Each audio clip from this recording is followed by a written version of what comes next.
Ano ang ginagawa mo dyan? Pre, bakit ang lalim ng iniisip mo? Kasi pre, di ko kasi maintindihan yung ginawa ng teacher namin at hindi ko alam kung paano gawin ang teacher. Loki? Yan na ba ang problema mo? Gusto nyo ba naman Pre, ano ba yun pre?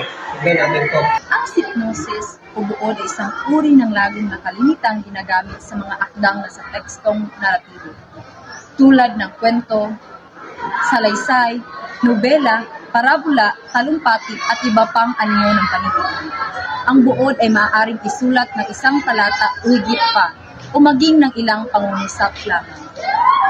Sulat ng hypnosis, mahalagang maibuod natin ang nilalaman ng binasang akda gamit ang sariling salita. Ang pagbubuod o ang pagsulat ng synopsis ay naglalahong makakatulong sa madaling pag-unawa sa diwa ng seleksyon o may akda. Kung kaya't, nararapat na maging payak ang mga salitang gagamitin. Layunin din itong maisulat ang pangunahing kaisipan o taglay ng akda sa pamamagitan ng pagtukoy ng pahayag ng thesis nito.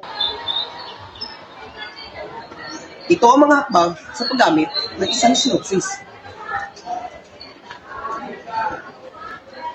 Una, basahin at unawain ang buong akda. Pangalawa, suriin ang pangunahing isipan at tukuyin ang mga mahalagang pangyayari. Pangatlo, isulat ang synopsis gamit ang sariling pangungusap. Pang-apat, iwasang magdagdag ng opinyon o kuro-kuro.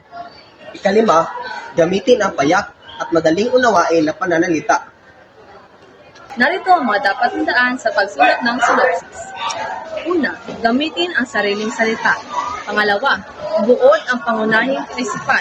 Pangatlo, kailangang maiksi at maayos ang pagkasunod-sunod. Pang-apat, gawing simple at madaling maunawaan. Panglima, tiyaking gusto ang mga gramatika.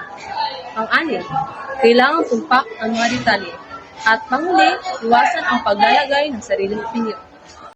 Alam ko na kung ano yung synopsis. Ngayon, alam mo na kung ano ang synopsis. Magbigay ka nga ng isang halimbawa. Halimbawa, ang buod ng nobelang Ang Munting Prinsipe. Noong bata pa lamang ang piloto, nais niyang gumuhit ng larawan ng elepante sa loob ng isang ahas, ngunit walang nakaunawa sa kanya. Sa kanyang pagtanda, naging piloto siya at nagkaroon ng aksidente sa disyerto, kung saan nakilala na niya ang Munting Prinsipe. Sa kanilang pag-uusap, napagtanto ng piloto ang tunay na kahulugan ng buhay at kung paano tayo dapat tumingin ng lampas sa panlabas na anyo.